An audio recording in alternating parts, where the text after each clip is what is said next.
가정의 달입니다. 가정마다 다 어려움이 있고 또 고민이 있고 안 풀린 문제도 있지만은 하나님은 성경에 보면은 가정을 통해서 우리에게 다가오시고 우리를 축복해 주십니다. 성경의 믿음의 거장들을 보면은 다 가정이 하나님 앞에 반듯하게 신앙생활 했습니다. 오늘 어버이 주일이고 미국에서는 마더스데이인데 이 효도에 대한 것을 생각해 볼 때에 성경은 효도는 신앙이라고 말씀하고 있습니다. 그리고 하나님의 강한 명령이기도 합니다. 우리 기독교인들이 효도하지 않는다고 하면은 우리의 신앙은 가짜입니다. 그리고 성경 어디를 봐도 가정을 소중히 여기라고 말씀하고 있고 부모에게 효도하라고 말씀하고 있습니다. 왜 효도해야 되는가? 그것은 강한 명령이고 신앙이기도 하지만은 부모님은 내게 생명을 전수해 주셨기 때문에 우리는 효도하는 것입니다. 또 한 가지는요, 효도는 부자 관계에서 형성이 됩니다. 시편 127편 3절에 보면은 자식은 여호와의 주신 기업이요 태의 열매는 그의 상급이로다 그랬습니다. 자식은 우리의 상급이고 열매라고 그랬는데 부모에게 있어서 자식은 힘이고 열매입니다. 자식이 있어야지 힘이 있고 든든한 것이죠. 그래서 자식들이 부모를 인정하지 아니하면은 부모는 정말 불쌍하고 외로운 존재가 되고 맙니다. 그래서 효도해야 되는 것이고 효도는 여러 가지 많은 방법이 있지만은 가장 중요한 거는 내 부모를 인정하는 것이고 좋은 관계를 유지하는 것이고 잘 소통하는 것입니다. 우리 한국 사람들의 개념에서 자식들이 속을 새기면은 이렇게 얘기하죠. 지긋지긋하게 말도 안 듣는다 이렇게 얘기하지 않습니까? 그래서 사실은 한국적인 개념에서 효도는 부모의 말을 잘 듣는 것이 효도입니다. 세상에서 가장 아름다운 단어가 무엇인지 아십니까? 세계 102개국의 4만 명을 대상으로 해서 어떤 한 조사기관에서 조사했는데 세상에서 가장 아름다운 단어는 4위가 러브, 사랑이라고 그랬고 3위가 스마일, 미소라고 그랬고 2위는 패션, 열정이라고 그랬고 세상에서 가장 아름다운 단어는 1위는 뭐라고요? 마더입니다. 어머니. 여러분들 다 어린 시절이 있었을 텐데요. 저도 어머니가 하늘나라 가셔서 아버지도 물론 가셨죠. 그래서 부모님이 다 하늘나라 가셔서 이제 부모님에 대한 추억만 남겨가지고 있는데 어린 시절에 보면은 내가 힘들었을 때에 어려웠을 때에 이 한마디면 다 해결이 됐어요. 뭐였냐면은 엄마 이거예요. 학교 갔다 와서 엄마, 또 어디 다쳤으면 엄마, 내가 또 친구들과의 관계가 좀 안 좋아가지고 속이 상했을 때 엄마. 그러니까 엄마 한마디면은 모든 게 다 해결이 됐습니다. 그래서 이 마더스데이, 어버이 주일 어머니 날을 맞이하면은 항상 되뇌어지는 노래가 있죠. 유명한 그 한국의 양주동 박사님이 가사를 이렇게 작사한 어머니의 마음. 나실제 괴로움 다 잊으시고. 여러분도 어머니를 생각하면서 저 가사를 보세요. 기를째 밤낮으로 애쓰는 마음. 진자리 마른 자리 갈아 누시며 손발이 다닳도록 고생하시네. 하늘 아래 금옷이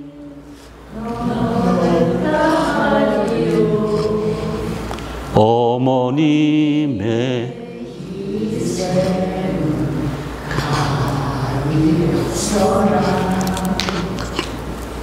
저 역시 불효자의 모양이에요. 저는 어머니의 마음, 저런 가사를 보면은 눈물이 앞을 가리죠.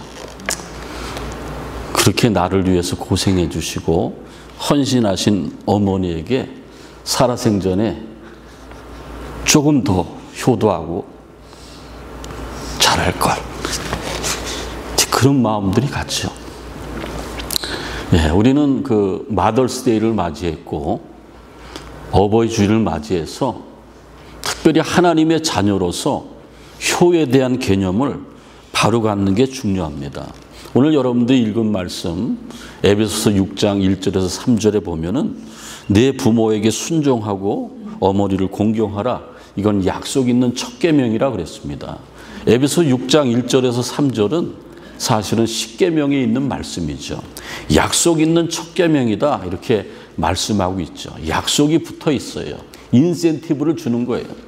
다른 모든 하나님의 명령의 말씀은 그냥 강한 명령입니다. 해야 됩니다. 하지 마라 하라 이걸 지켜야 돼요.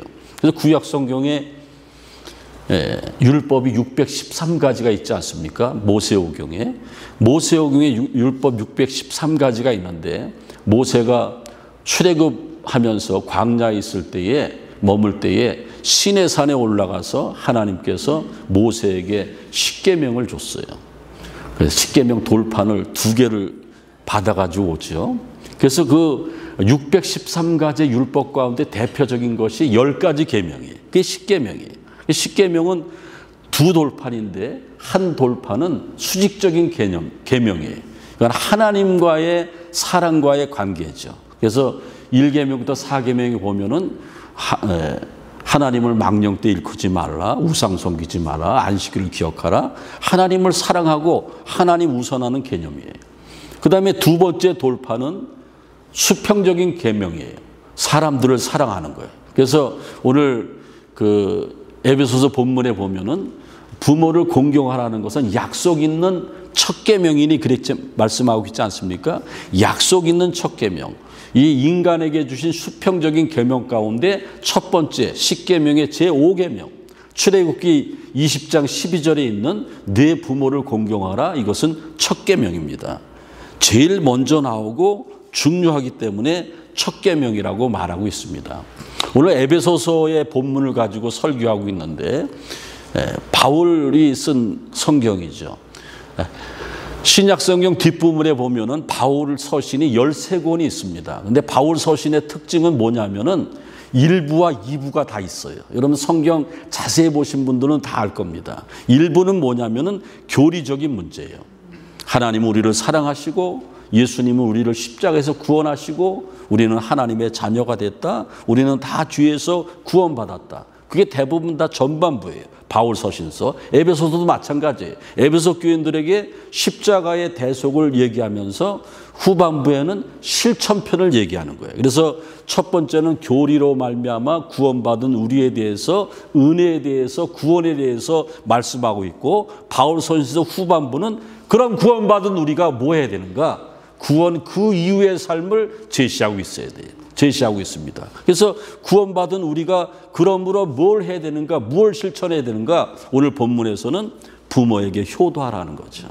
그것이 이제 하나님의 말씀입니다. 근데 오늘 부모에게 효도하는 것은 성경에 보니까는 약속이 있는 첫 계명이다 이렇게 말씀하고 있습니다. 여러분들 우리가 한자도 이렇게 사용하는 나라인데 한자에 보면은 저 노자가 있잖아요. 노인하는 노자, 효자지죠. 효자인데, 근데 효도하는 저 효자는 밑에 보면은 아들 자자가 있고 위에는 이렇게 늙을 노자가 있죠. 그래서 자식이 노인을 업고 있는 게 효도하는 거다. 그래서 사실은 부모에게 효도하는 게 굉장히 중요하다고 생각합니다. 이조 시대 때에 임금이 이렇게 각 고을들을 행차를 자주 했다고 합니다. 그러면 임금을 보려고 사람들이 다 이렇게 저작거리로 몰려오죠. 임금이 상감마마 행차시오. 그런데 어떤 산골에 사는 노모가 그 소식을 듣고 아들한테 아들아 내가 죽기 전에 상감마마 행차를 한번 보고 싶다. 그러니까는 그 효자가 예, 제가 해드리겠습니다. 그래서 상감마마가 언제 자기 고을에 지나가는 걸 알고 그 산골에서 엄마를 저렇게 업고 행차하는데 간 거예요. 근데 그거를 상감마마가 본 거예요. 여봐라, 멈춰라. 그러면서 그 효자를 불러서 어떻게 왔느냐. 예, 저희 어머니 산골에 사는데 상가마마 행차를 살아생전에 보고 싶다 그래서 제가 모시고 왔습니다. 여봐라, 저 효자에게 큰 상을 내려라. 그 큰 상을 내렸어요. 그거를 보고 있던 어떤 사람이 빨리 가서 집에 가서 자기 엄마를 모시고 왔대요. 예? 그리고 상가마마 이렇게 도는 가운데 막 헛떡 이거 딱 왔는데 또 상가마마 눈에 띄었어요. 멈춰라. 딱 그래서 여봐라 그러니까는 그 고을에 유지들이 상가마마 절대 안 됩니다. 저놈은 불효자입니다. 예? 그러니까는 그 상감이요, 지혜가 있는 사람이에요. 여봐라, 그래도 상을 줘라. 효도는 흉내만 내도 좋은 거다. 예, 이렇게 얘기했대요. 여러분들 효도하고 있습니까? 효도 정말 중요한 겁니다. 우리가 삶을 살아갈 때에 효도하는 게 얼마나 중요한지 몰라요. 그런데 잘 안 돼요. 사람은 너무나 이기적이고 악하고 세속화됐습니다. 여러분들 바쁘다는 핑계로 부모님 못 찾아보지 않습니까? 너무나 이기적이고 죄악이 가득해 있다라는 겁니다. 그래서 여러분들 그 디모데후서 3장에 보면은 바울이 얘기하죠. 너희는 이것을 알라. 말세에 고통하는 때가 이르러 사람들이 자기를 사랑하고 돈을 사랑하며 자랑하며 고만하며 비방하며 말세에 부모를 거역하며. 마지막 때에 하나님을 믿는 우리들도 부모를 거역한다라는 거예요. 얼마나 여러분들 많이 거역했습니까? 아까 제가 설교 서두에 어머니 마음 노래를 한번 가사를 불러줬는데 저만 눈시울이 뜨거운 게 아니고 여러분들 제가 이렇게 봤는데 다 불효자인 것 같아요. 예? 엄마를 생각하면서. 예. 1999년 5월에 한국의 고려대학을 다니는 이은석이라고 하는 대학생이 24살인데 엄마 아버지를 살해했어요. 망치로 머리를 때려 죽였어요. 왜 죽였냐면은 아버지가 어린 시절에 자기를 너무 학대했어요. 인격적으로 모독을 했어요. 그런데다가 준혁이 들어서 학교를 다니는데 중고등학교 다닐 때에 친구들한테 깡패 같은 애들한테 학원 폭력을 많이 당했어요. 그러니까 많은 스트레스가 있는데 어느 날 아버지한테 얘기하는 거예요. 대학생이 돼서. 아버지 제 어린 시절에 저한테 왜 이렇게 욕을 많이 하고 이유도 없이 왜 저를 많이 때렸습니까? 미안하다고 말해주세요. 그러니까 그 아버지가 화를 내면서 이 자식이 대학 공부까지 시켰더니만 못하는 말이 없다고 더 욕을 먹었어요. 그날 밤에 아버지 어머니 주무시고 자기도 술을 한참 먹고 아버지 어머니를 망치로 살해했어요. 법정에 섰습니다. 판사가 묻습니다. 왜 어머니 아버지를 죽였는가? 너무나 끔찍해가지고요. 말도 못하는데 어머니 아버지 시신을 너무나 자기가 학대를 받았기 때문에 시신을 톱으로 쓸어가지고 여러분들 그때 다 기사를 봤을 거예요. 서울 명동의 대공원에 동작대교 한강 주변에 시신을 다 유기시켜 버렸어요. 그러면서 자기가 법정에서 판사한테 얘기하기를 판사님 제가 어머니 아버지를 죽이고 톱으로 쓸면서 아버지 왜 미안하다고 한마디만 하지 그 마디를 안 해서 내가 이런 일을 저지르게 했냐고 그렇게 얘기했대요.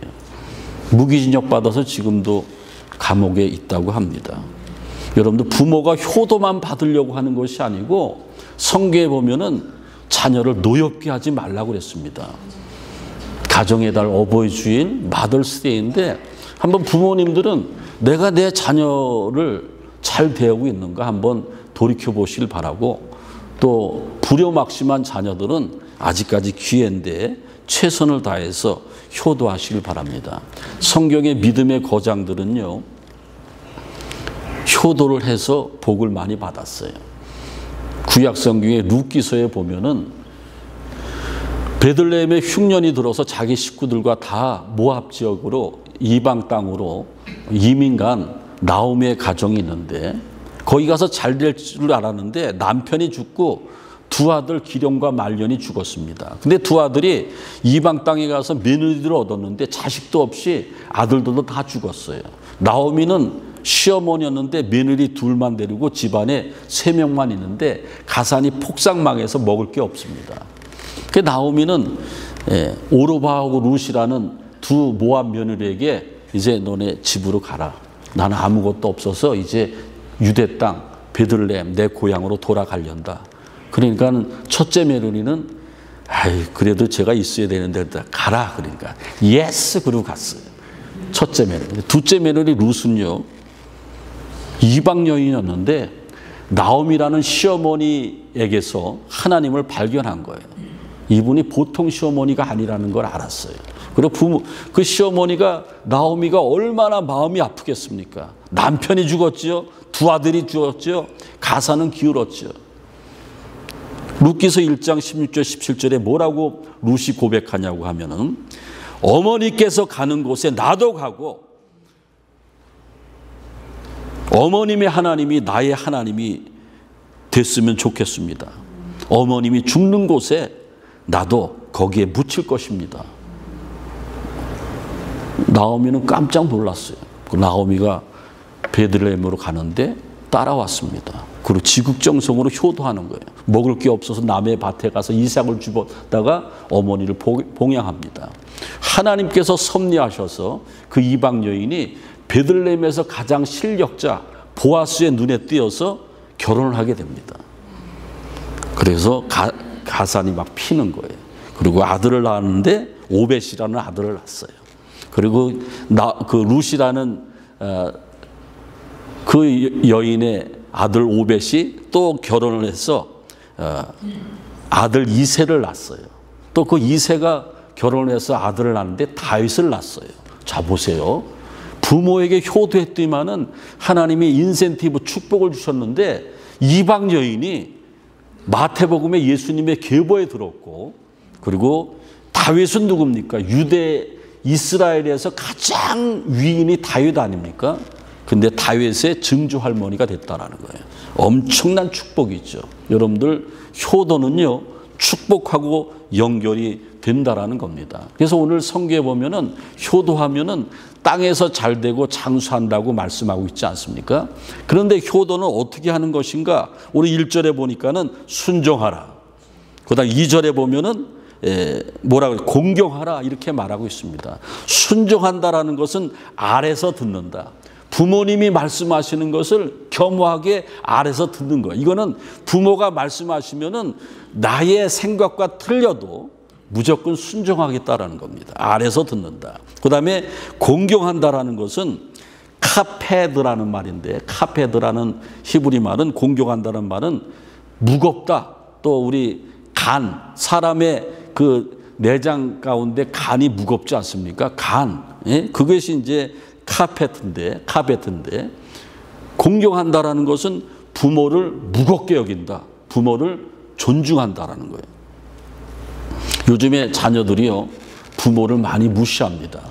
제가 목회하면서 어떤 여자 집사님이 자기 내외는 못 배웠는데 아들은 잘 가르쳤대요. 근데 며느리도 배운 며느리가 들어왔는데 1년에 몇 번 안 보는데 이렇게 며느리 앞에서 이렇게 좀 어머니를 잘 대해주면 얼마나 좋겠습니까?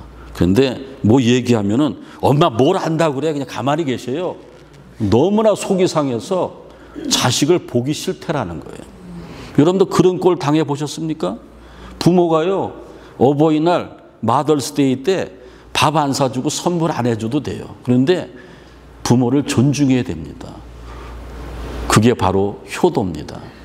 순종하고 공경하라. 존중해 드리는 겁니다. 그게 정말 중요한 거예요. 여러분들 부모들이 생일이나 이런 마더스데이 어버이날 되면은 뭘 받기를 원하십니까? 선물을 받기는. 여러분 올해 선물 뭐 하셨어요? 어떤 분들은 선물을 잘 안 하더라고요. 근데 선물해야 돼요. 나이 드셔도 선물 해드려야 됩니다. 부모님을 복양해야 되는데요. 부모님의 건강을 좀 체크해 드려야 돼요. 왜 부모님들이 일찍 돌아가시는지 아십니까? 치아가 안 좋아서 그래요. 치아가. 그래서 부모님들은 고기를 잘 드셔야 되는데 치아가 안 좋으니까는 모처럼 고기 먹으면 우물우물해서 삼키니까는 위에 문제가 생겨요. 그래서 일찍 돌아가시는 거예요. 그래서 부모님이 치아가 건강한지를 봐야 돼요. 제가 어느 집에 신방 갔는데 그 애완견을 얼마나 자식처럼 귀하게 키우는지 제가 이렇게 좀 봤는데 자기 애완견이 한 10년이 됐는데 치아가 튼튼하. 야, 이해봐. 예? 자기 애완견은 뭐 개들도 임플란트 있습니까? 근데 여러분들 부모 오랜만에 만나면 엄마 이해봐. 치과 가자. 여러분들 부모 오래 만나면은요 무조건 좋은 치과 모시고 가야 돼요. 그리고 부모님들은 고혈압, 당뇨, 합병증이 굉장히 많고요. 자꾸 잊어먹어 치매 증세도 있어요. 그러니까 건강을 챙겨드리는 게 부모를 복양하는 것이 된다는 겁니다. 여러분들 굉장히 중요한 거죠. 그래서 부모 공경을 잘해야 돼요. 저는 어머니 생신 때면은 또 어머니날이면은 어머니한테 살아생전에 늘 전화합니다. 어머니 뭐 선물해 드릴까? 가방 사드릴까? 아유 가방 필요 없다. 옷 사드릴까? 아유 됐어. 그러면 고기 사드릴까? 됐어. 난 고기 잘 안 먹어. 그럼 제가 마지막에 비장의 무게 있죠. 그럼 돈으로 드릴까요? 몰라, 네 맘대로 해. 여러분들 그 부모님들은 여기 저 보시면 알겠지만 어버이날 부모님들이 받기 원하는 것은 64%가 현찰이에요. 현찰. 여러분들 누구한테 자기 신세진 사람 있으면 괜히 선물권 이런 거 하지 마세요. 현찰이 좋습니다. 예? 100불짜리 비자 카드보다 100불짜리 캐시가 좋은 거예요. 캐시가. 예? 여기 보면은 뭐 전자제품, 뭐 건강식품, 뭐 화장품 뭐 다 있는데 다 안 좋아요. 부모님은 가장 기뻐하시는 거예요. 여러분들 부모님이 가장 기뻐하시는 게 뭔지 아십니까? 많은 사람들한테서 그 자식들이 이렇게 부모님을 공경하고 인정해주는 모습을 보여드릴 때 기뻐하십니다. 그리고 부모님들이 요즘 가장 기뻐하시는 게 뭐냐면은 여행을 좋아하세요. 여행. 여러분들 요즘 어르신들이 가장 알맞는 여행이 뭔지 아십니까? 따라해 보세요. 크루즈. 크루즈는요, 편하고 발코니 방 탁 해드리면은 거기서 바다를 보고 있고요. 24시간 아무거나 먹어도 돼요. 식사 잘하죠. 쇼하죠. 그리고 이제 귀향지에 쓰면은 나가서 관광하죠. 여러분들 부모님 살아계실 때에 크루즈 한번 해줘. 우리 교회 교인들은요, 지그들이 크루즈만 다녀요. 부모님하고 같이 다니는지 모르겠어요. 예? 그리고 부모님은요, 뭐가 효도냐면은 예수 잘 믿게 해드리는 거예요. 어떤 분들은 부모님 돌아가시면 효도하려고 난리 나요. 돌아가시려고 그러면은 수유해드리려고 그러는데 안동에 있는 제일 비싼 수위가 1억 원이 간다는 거예요. 황금 수위. 근데 돌아가시면 수위 입히면 뭐 합니까? 살아생전에 크루즈 보내드려야지. 예? 그래서 여러분들 부모님은요 기다려주지 않습니다. 어떤 분들은 우리 교회 지금 신앙생활 잘하는데 부모님이 신앙생활 안 한대요. 근데 가만히 계시는 거예요. 여러분 부모님은요 기다려주지 않습니다. 여러분들이 좋아하는 저기 뽀빠이 이상용 씨가 어제 그저께 심정지로 사망했어요. 저 사람이 얼마나 건강합니까? 술 담배도 안 하는 사람이에요. 육체가 얼마나 좋습니까? 미스터 대전고, 미스터 고려대 응원단장하고 그다음에 군인들 쫓아가 다니면서 프로 하면서 엄마하고 군인들하고 휴가 보내주고 어린이 심장병 도와주고 막 그러지 않습니까? 아주 굉장히 훌륭하신 분이에요. 제가 수년 전에 서울에서 어느 사우나를 갔는데 조그만 사람이 이렇게 목욕을 하고 있어요. 이렇게 보니까 뽀빠이 이상용이야. 근데 얼마나 검소한지 제가 물어봤어요. 이거 떼미는 분한테. 이분은 매일 와서 한 번도 떼 안 민대. 근데 이분은요, 가난한 사람들에게 빳빳한 신권을 한 달에 300만 원을 바꿔가지고 종로 내거리 이게 다니면서 그 난전에서 장사하는 아주머니들에게 돈을 막 나눠줘. 평생 그렇게 했대요. 이 사람은 자기 입으로도 100살 산다고 그랬어요. 근데 5월 9일 날 감기기가 있어서 자기가 사는 서초동 동네에 작은 병원에 갔는데, 그리고 가서 뭐 진찰하고 약 받아가지고 왔겠죠. 집에 오다가 갑자기 이상해가지고 앰뷸런스로 실려간 거예요. 여의도 성모병원에서 도착하자마자 심정지로 사망해서 지금 장례식 하고 있습니다. 여러분들 건강해도요, 술, 담배 안 해도, 그렇게 육체가 좋아도, 좋은 일 많이 해도 하나님이 부르시면 가야 돼요. 여러분의 부모님들 크루즈 안 보내줘도 좋아요. 용돈 안 줘도 좋아요. 부모님 중에서 아직까지 예수 안 믿는 분이 있으면은 여기 앉아있지 마세요. 부모님 있는 곳으로 가셔서 부모님이 예수 믿게 해드리고 세례받게 해드리고 좋은 교회 만나서 신앙생활 해드리는 게 최고의 효도라는 겁니다. 이제 오늘 말씀을 마치겠어요. 하나님은 성경을 통해서 효도는 해도 되고 안 해도 되는 게 아니고 우리 기독교 신앙이고 명령이라고 그랬습니다. 다른 율법의 명령은 인센티브가 없어요. 하라면 해야 돼요. 그런데 이 율법 가운데 10계명의 5번째 계명, 부모를 공경하면 인센티브가 있는데 땅에서 잘 되고 성공하고 장수하리라, 무병장수하리라, 엄청난 축복을 인센티브로 제시하고 있어요. 그래서 약속이 담아있는 계명이 부모를 공경하라는 겁니다. 바라건대 오늘 가정의 달 어버이 주일을 맞이해서 내가 정말 내 어머니 아버지에게 효도하고 있는지, 내가 내 자녀들을 노엽게 하고 있는지 한번 살펴보시고 내 가정의 행복을 위해서, 또 부모님의 영원한 행복을 위해서 최선을 다하는 효심이 있고 또 가정을 사랑하는 저와 여러분들이 되시기를 주님의 이름으로 축원을 드립니다. 기도하겠습니다. 주님 감사합니다. 오늘 어버이 주일에 효도는 우리 기독교인들에게는 신앙이고 하나님의 명령이고 다른 것은 인센티브가 없는데, 효도하면은 땅에서 잘 되고 장수하는 복을 주신다고 그랬는데, 우리 가정 모두가 효도하는 가정이 되게 하시고 내 가정이 세상에서 가장 행복한 가정이 되게 도와주옵소서. 예수님의 이름으로 기도합나이다. 아멘.